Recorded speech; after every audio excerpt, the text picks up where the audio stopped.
اعوذ باللہ من الشیطان الرجیم بسم اللہ الرحمن الرحیم الصلاۃ والسلام علی رسولہ الکریم والحمد للہ رب العالمین۔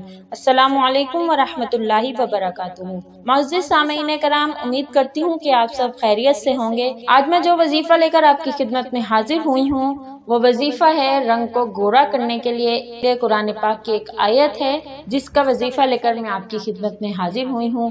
چہرے پر دانے ہوں، کوئی داغ دھبے ہوں، چہرہ ہو یا جسم کے کسی حصے پر بھی کوئی داغ ہو، کوئی دھبا ہو، کوئی ایسا زخم ہے جو صحیح نہیں ہو رہا، یا چہرے کے دانے ہیں جو ختم نہیں ہو رہے، یا رنگ ہے وہ سانولا ہے، گورا نہیں ہے، تو میں اس کے لیے ایک اچھی زبردست آیت کا مجرب وظیفہ لے کر آپ کی خدمت میں حاضر ہوئی ہوں۔ انشاءاللہ آپ کو اس سے ضرور فائدہ ہوگا۔ ویڈیو کو شروع سے لے کر اینڈ تک ضرور دیکھیں، اور اگر آپ کو پسند آئے تو اس کو لائک اور شیئر ضرور کیجیے گا۔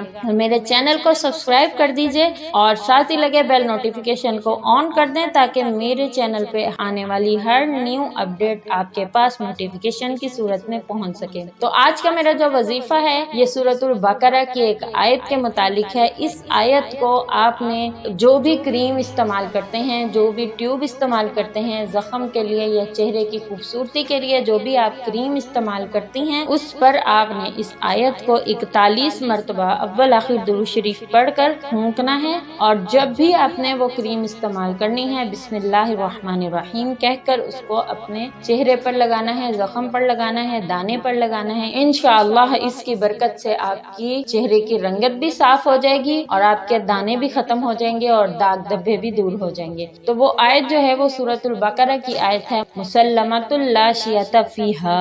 اس کو آپ نے 41 مرتبہ پڑھنا ہے اول آخر درود شریف کے ساتھ، اور اپنی استعمال میں آنے والی فیئرنس کریم ہو، داغ دھبوں کو دور کرنے والی کریم ہو، آپ نے اس پر اس کو 41 مرتبہ پڑھ کر دم کرنا ہے، اور اللہ کا نام لے کر ہمیشہ بسم اللہ پڑھ کر آپ نے کوشش کرنی ہے کہ وہ کریم یوز کریں۔ انشاءاللہ آپ کو اس سے بہت زیادہ فائدہ ہوگا۔ امید کرتی ہوں کہ آپ کو میری یہ ویڈیو اچھی لگے گی اور انفارمیٹیو بھی لگے گی۔ آپ اس کو لائک اور شیئر ضرور کریں گے اور کمنٹ میں مجھے بتائیں گے کہ آپ کو اس کا رزلٹ کیسا ملا۔ انشاءاللہ آپ کو اس کا 100% رزلٹ ملے گا، کیونکہ میں خود بھی اس کو استعمال کرتی ہوں۔ اللہ کے کلام میں ویسے ہی بہت شفا ہے۔ اللہ تبارک و تعالیٰ نے ارشاد فرمایا ہے کہ قرآن پاک میں ہر مومن کے لیے شفا ہے۔ انشاءاللہ آپ اس کو اس نیت سے استعمال کریں گے کہ اللہ تعالیٰ اس میں شفا ڈال دیں گے، علاج اس میں ڈال دیں گے۔ انشاءاللہ میں امید کرتی ہوں آپ کو یہ وظیفہ اچھا لگے گا اور آپ مجھے کمنٹ میں بھی اس کے متعلق بتائیں گے۔ تو نئی ویڈیو کے ساتھ آپ کی خدمت میں حاضر ہوں گی، تب تک کے لیے اس دعا کے ساتھ اجازت چاہوں گی کہ اللہ تبارک و تعالیٰ آپ کو آسانیاں عطا فرمائے اور آسانیاں تقسیم کرنے کا شرف عطا فرمائے۔ السلام علیکم ورحمۃ اللہ وبرکاتہ۔